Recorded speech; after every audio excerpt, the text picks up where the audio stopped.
नमस्कार दोस्तों, aspirants campus में आपका स्वागत है। तो आज हम बात करेंगे किसान आंदोलन की, जिसमें 3 बड़े संशोधन पे सरकार राज़ी हो चुकी है।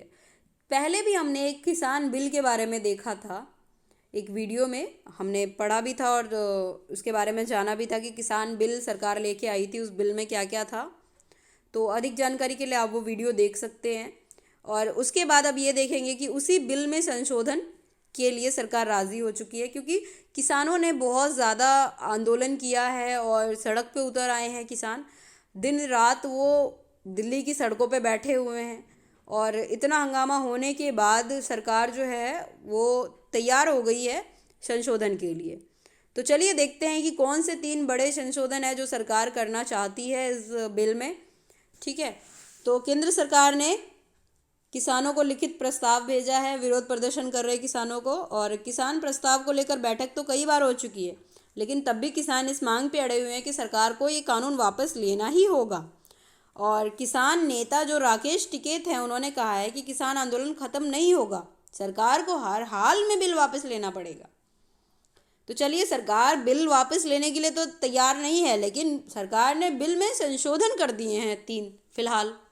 अब कौन कौन से संशोधन है वो हम देखेंगे अभी। लिखित एमएसपी का आश्वासन दिया है, एमएसपी जिसकी वजह से ये पूरी लड़ाई है, यानी कि minimum support price, minimum support price या फिर मिनिमम सेलिंग प्राइस भी कह सकते हैं इसको। तो मतलब एमएसपी में ये है कि कम से कम किसान अपना जो सामान है वो कितने में बेचेगा। ठीक है, जैसे गेहूं का दाम तय है कि कम से कम 3 रुपये तो किसान को मिलने ही चाहिए गेहूं के लिए, या चावल के लिए कम से कम 4 रुपये तो मिलने ही चाहिए। एक एग्जाम्पल है कि कम से कम इतना तो मिलना ही चाहिए, इससे कम में आप नहीं खरीद सकते हैं, एक कानून ऐसा बनता है। तो कम से कम किसान को उतना पैसा मिल जाता है। तो उस जो बिल था उसमें एमएसपी का जिक्र नहीं किया गया था। तो किसानों को लग रहा था कि जो हमें 3 रुपये अभी मिल रहे हैं, कम से कम 3 रुपये में जो हमारा सामान खरीदा जा रहा है, कहीं ऐसा ना हो जाए कि हमसे 1.5 रुपये में हमारा सामान खरीद लिया जाए और हमें लॉस हो जाए, क्योंकि ऐसा कोई बिल नहीं है तो हम क्लेम भी नहीं कर पाएंगे। इसीलिए किसानों को ये डर सबसे ज़्यादा सता रहा था कि हम किसी कॉन्ट्रैक्ट में ना फंस जाएं, किसी कॉन्ट्रैक्ट में बंध ना जाए किसी कंपनी के साथ, और फिर हमें हमारा जो सामान है वो कम रेट पे बेचना पड़े, जिससे कि हमें लॉस हो, ऐसा कहीं ना हो। तो इसीलिए किसान रोड पे आए। सबसे पहले तो ये सबसे बड़ी बात थी। तो सरकार ने उनको लिखित आश्वासन दिया है कि एमएसपी जो है वो ख़त्म नहीं होगा।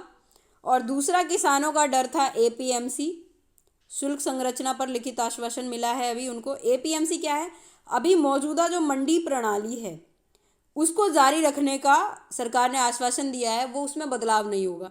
किसानों को ये डर था कि अगर मंडियां बंद हो गई, मंडियां ख़त्म हो गई, तो हम अपना सामान कहाँ बेचेंगे जाके।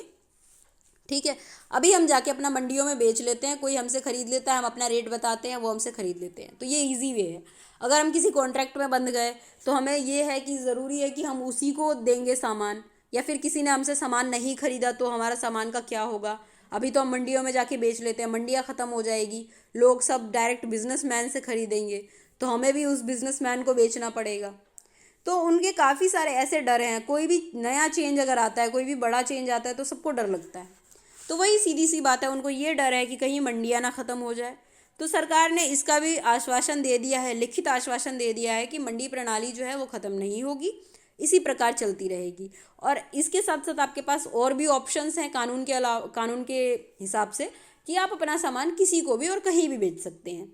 जैसे आप, ज़रूरी नहीं है कि मंडी में ही बेचें, आप मंडी में भी बेच सकते हैं और चाहें तो आप किसी और राज्य में भी बेच सकते हैं, जैसे कि पहले नहीं था। ठीक है, तो ये चीज़ें सरकार ने अभी किसानों के लिए बोला है। और एक और संशोधन लाने के लिए तैयार है कि निजी व्यापारियों को खुद को पंजीकृत करने की आवश्यकता होगी। ठीक है, किसानों ने आपत्ति जताई थी कि पैन कार्ड से तो कोई भी व्यक्ति इसमें प्रवेश कर सकता है, उसको अनुमति मिल जाएगी यहाँ पे आने की, तो हमसे खरीदेगा सामान, उसके बाद वो डायरेक्ट एज अ रिटेलर वो कहीं पे भी बेच देगा, या फिर वो जमाखोरी भी कर सकता है। तो ये चीज़ें, इसी वजह से आपको पंजीकृत कराना पड़ेगा अगर आप इस व्यापार में आना चाहते हैं। तो अब ये नया कानून बनाने की तैयारी हो रही है, सरकार ये भी संशोधन लाने के लिए तैयार है। तो चलिए ये 3 बड़े फैसले, ये काफ़ी सही फैसले हैं किसानों के लिए भी और आम जनता के लिए भी। चलिए उसके बाद देखते हैं, किसानों ने अपनी शिकायतों को दूर करने के लिए न्यायालय का रुख करना चाहा, ठीक है, लेकिन उनके पास ये नहीं था, ये जो कानून के हिसाब से उनके पास ये अधिकार नहीं था। उनके पास ये अधिकार था कि आप जो है किसान यूनियन एसडीएम तक जा सकता है। एसडीएम जो है वो निचली अदालत है। तो उन्होंने कहा कि भाई हमें अदालत जाने की अनुमति चाहिए। अगर कोई भी बड़ा केस होगा तो कोई भी जो बिजनेसमैन है वो अदालत जा सकता है, लेकिन हम अपना केस अदालत में रजिस्टर नहीं करवा सकते। ये तो गलत बात है। एसडीएम, बाई चांस एसडीएम को भी उस बिजनेसमैन ने खरीद रखा हो, फिर हम क्या करेंगे? हमारे पास तो कोई ऑप्शन बचेगा नहीं। तो हम क्या करें? हमें अदालत जाने का भी अधिकार चाहिए। तो ठीक है, इस बात पे भी सरकार ने कहा ठीक है, इस बात पे भी हम विचार करेंगे। जो किसान हैं उनको अपनी शिकायतों को दूर करने का के लिए न्यायालय जाने का रुख कर सकते हैं। ये चीज़ भी बात हुई है। इसके अलावा जो प्राइवेट मंडी हैं उसमें भी शुल्क लगाने पर विचार किया जा सकता है, ठीक है। और पराली जलाने को लेके जो कानून आया था हाल ही में, उसके अध्यादेश में भी बदलाव कर सकती है सरकार, या फिर विचार कर सकती है इसको वापस लिया जाना चाहिए। अब क्या है कि पराली जलाना एक बहुत बड़ी समस्या है। किसानों के पास इतने पैसे नहीं है कि वो जो कटाई हो रखी है उसके बाद उस पराली को काटे, ठीक है। उसमें बहुत ज़्यादा मेहनत लगती है, पैसा भी लगता है। अगर वो मशीन से काटेंगे तो, या फिर खुद से काटेंगे तो लेबर चाहिए उसके लिए। और सेकंड थिंग ये है कि वो पराली वेस्ट जाती है। पराली वेस्ट जाती, या तो सरकार उस पराली के बदले किसानों को पैसा दे और वो पराली किसानों से खरीदे, ठीक है। उसके बाद वो चीज़ें कहीं और पे इम्पोर्ट एक्सपोर्ट कहीं भी करें, या फिर कुछ ऐसे एलिमेंट्स बनाए जाए जिससे वो पराली नष्ट हो सके। ऐसा कुछ किया जाना चाहिए। और किसानों की एक मांग प्रस्तावित बिजली संशोधन बिल को नहीं लाने की भी है। तो सरकार उस पर भी संवाद का प्रस्ताव रख सकती है। तो चलिए ये कुछ बड़े पॉइंट्स थे जो कि किसान बिल को लेके हैं, ठीक है। तो आई होप आपको समझ में आए होंगे। और अगर आपको ये वीडियो सही लगी, अच्छी लगी, तो लाइक, कमेंट एंड शेयर ज़रूर करें और बेल आइकन पे क्लिक करें, जिससे कि और वीडियोस की अपडेट्स आपको टाइम से मिल सके। Okay, thank you.